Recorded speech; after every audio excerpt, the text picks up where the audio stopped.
Welcome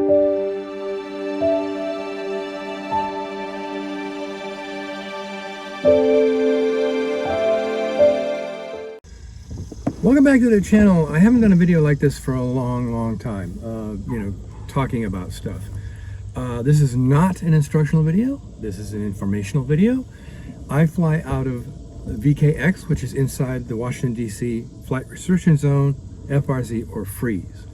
I want to talk about what it takes to get in and out of this airspace. First, the airport. VKX is in a valley, inside the freeze, inside a cutout in the Class B airspace for us to fly in and out of. So here's the aerial image of the airport. So it's 2,600 feet long, about 75 feet wide. We have the ubiquitous 50-foot or more obstacles at both ends. The glide slope from the PAPI on 06 is 5.5 degrees, and on 24 it's 5 degrees. So it's no 3-degree slope to get in here. Here's a picture of a diagonal picture of the airport with the lines marked out, distance between the end of the runway to the obstacles at either end. I know it's an oblique angle, so the lines look shorter, but you get the picture. This is kind of what it looks like when you're launching on 24. This is what it looks like when you're launching on 06. Now basically, you're going to take off, rotate, climb at VX until you clear the obstacles, and then transition to VY and pull the boards up and then go on your way. So that's the airport. Now let's talk about the airspace. Here's the airspace overall picture. This is the FRZ, this is the SFRA, and this is the little box that we fly in and out of. It is a little box. There used to be another airport next to us. More on that later. So to fly in and out of this airspace, you need to get a PIN number from TSA, and that requires a background check, which is fill out a form, get fingerprinted, they do the background check, and you get a PIN. That can all be done on the website for Potomac Airfield. Get links to all the forms and whatever, and the fingerprints can be taken here as opposed to going to an agency to have that done. That simplifies the process a bit. I had a little adventure when I was getting my PIN, and I'll describe that later when we're in the air. There's 2 airports left inside the FRZ. Like I said, I'll talk about the third one later. That's College Park, which is on the historical register, so I don't think that's going anywhere. And this is Potomac, KVX, which is a private public use airport, and the owner, Dave Wartowski, says it's not going anywhere. He's having too much fun with the place.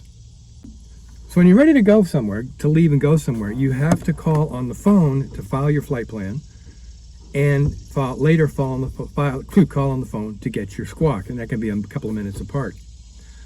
The trick here is, if you can, file your flight plan out of the SFRA or out of the freeze, and file your flight plan back at the same time. So you don't have to worry about stopping somewhere to file again, because you can't file in the air. Giving your PIN number is not a good thing when you're on the radio. To make the phone calls for your flight plan and squawk, we have a bat phone. We call it the bat phone. It's a red bat phone on the wall with the numbers next to it. You can try to use your cell phone, but cell service in this valley is pretty bad. So you best just use the phone in the little terminal building in there and call in all your stuff so you can get your flight plan set. And like I said, if you can, file out and back in the same phone call. Tell them when you're leaving and when you're going to hit the gate, and they'll get that all filed for you, and you'll be set when you come back into the SFRA. Here's a picture of the actual airspace with the SFRA and FRZ, and you'll note that there are gates all the way around the SFRA, and they're named by waypoints that are outside the gates, and the gates are demarcated and in pie-shaped cuts by radials off of the Washington DCA VORTAC. You're going to file from the airport, which is your departure point, to the gate, which is your arrival point. When you're coming back, you're filing from the gate, your departure point, to the airport, your arrival point. When coming back, if you've left the SFRA, you're gonna hover outside the SFRA as you're coming in, between 5 and 10 miles. Call Potomac. They'll get your squawk from them so you can come back in. Once they have you and see you, they'll give you clearance into the SFRA. clear of class Bravo airspace, of course. Now, that for those of us in the freeze, that also clears us back to the freeze because they know we're coming back to Potomac. As far as the airport next door, that was closed in 2022 and sold to a developer. It was losing money anyway while Potomac was thriving. So that was the case. It got sold and it's going to become houses. Now, the interesting thing is, 2-4, that way, used to have right-hand traffic, and 6 had right-hand or straight-in traffic. Left-hand or straight-in traffic. When that airport closed, now we have left traffic over there for 2-4, and also left traffic for 0-6, but almost nobody does left traffic for 0-6. They go do a straight-in approach from the river.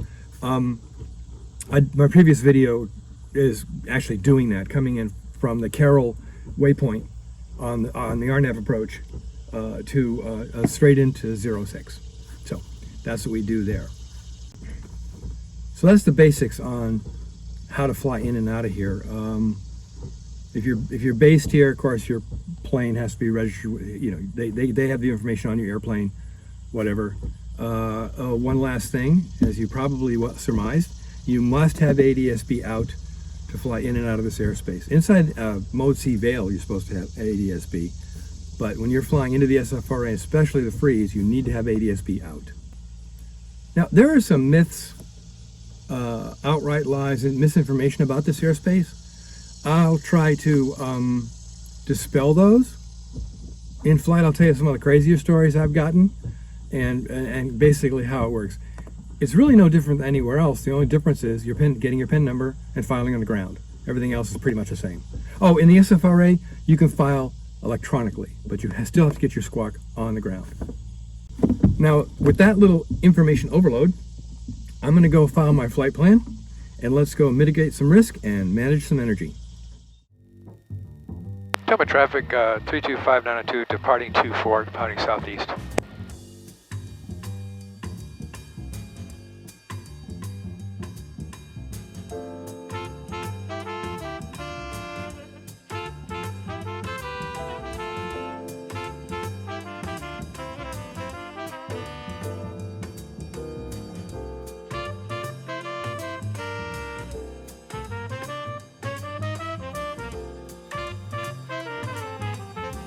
Airspeed is alive, G's are in the green.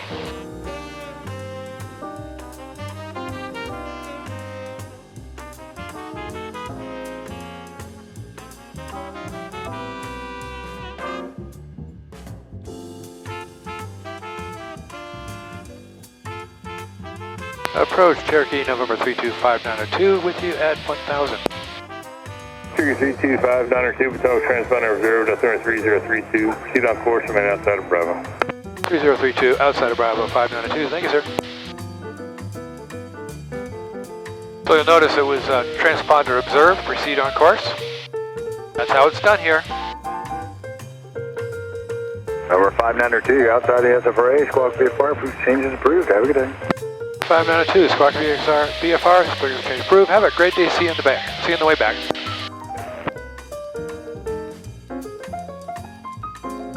So that's it. I'm out of the SFRA. I'm squawking VFR. Little chatter with the controller there. That's okay. On to my destination, and that's basically how you leave. And we'll, on the flip side, we'll do the reverse. So, by the way, I'm in some really clear air right now, and it's really, really smooth.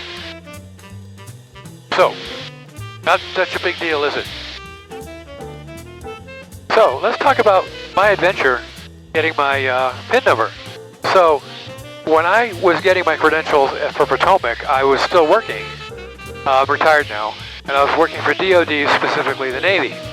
For a long time, I had a TSSCI clearance. Look that up, TSSCI. And so I did all the things, the paperwork, and got the fingerprints and all that kind of good stuff. And I got an email from one of the investigators saying, we're doing this, this, and this. I said, hey, listen, I have an active TSSCI. If you have access to JPass, I'll gladly give you my social security number, and you can look me up and you can check all the boxes. And that wasn't good enough. A DoD TSSCI was not good enough. I had to get their clearance. Well, their clearance kind of is in the neighborhood of a public trust maybe, but it's not DOD, it's TSA. So there's that. So that was my little adventure, getting my pin for landing and taking off and doing everything within the freeze. So myths and funny stories. Some of the myths of the SFRA is there are corridors you have to fly through to get to wherever you're going. Narrow corridors, there are none. If you deviate from your flight plan, you will be intercepted. No, you won't. That airspace gets busted about once a month. And for the most part, 99.99 times out of 100, you're going to have a helicopter on your wing. Get in contact with you, we need to land and have a conversation. That's about it. They rarely ever launch the Alert 5s out of Andrews. Ever. So that's another myth.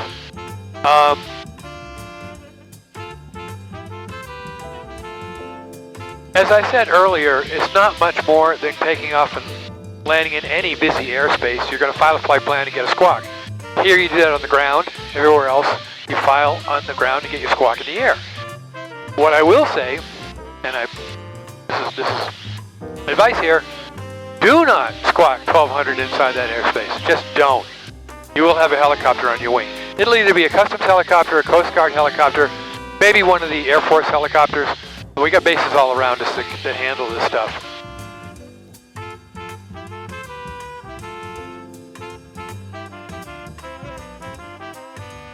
Another myth I heard from someone is, oh yeah, you can only take off and land at certain times of the day. No, you can take off and land anytime you want, provided you file the flight plans and do all the things that you got to do. A little bumpy up here, with 4,500 heading back. So that's the majority of the myths. If I think of any more, I'll pop them on the screen. Another thing you got to know is, I know we all complain about TFRs, FAA TFRs. The TFRs are not put up by the FAA. They are TSA Secret Service for VIPs, and TSA for like ball games or whatever. And basically, here's the joke. Hey, FAA, here's a TFR, manage it. Okay then. There's some nice puffy clouds around here.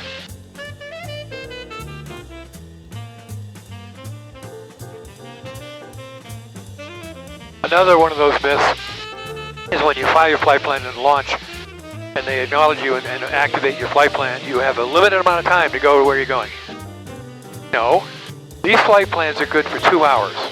If you file a re-entry flight plan and it's 1700, you got till 1900 to get to the gate. And even then, if you're a little bit late, you know, they'll give you a little grace, but not much, you know. Local 7, traffic 12 o'clock and a mile south-south, 1200 indicated Cessna. And that's one of the sillier ones. That very short flight plan. No, it's 2 hours, in and out. They're good for 2 hours.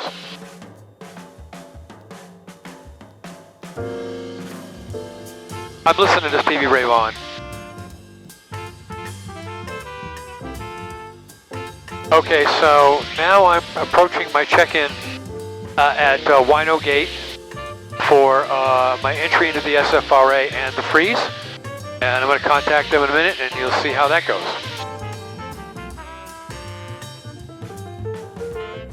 So I'm crossing the bay again, and when I cross the bay, I like to have enough altitude that my glide circle on ForeFlight touches both shorelines. That way, if something happens, I'm pretty sure getting on the ground and not in the water. Because landing in the water is not fun with a fixed gear airplane.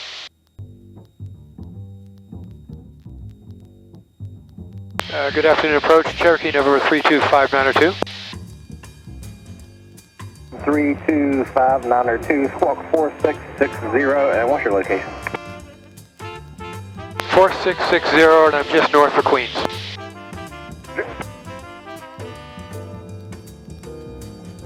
Question number 32592, transponder is observed, proceed on course outside the Bravo, timer 3029. 30029 can proceed on course outside of Bravo 592, thank you. That's it. I'm cleared in. all the way to the freeze and to Potomac. See how simple that was? I put in my squawk, identified, he wanted to know where I was. Usually, sometimes they do, sometimes they don't. Queens is a waypoint right about there. And I'm just north of Queens. And boom, I showed up on the screen. Have at it, Hoss. So next stop, Potomac Airfield. Oh, I got to lose some altitude too. Potomac traffic 592, turning final. 24 Potomac. Skydivers in about 2 minutes over Orange County.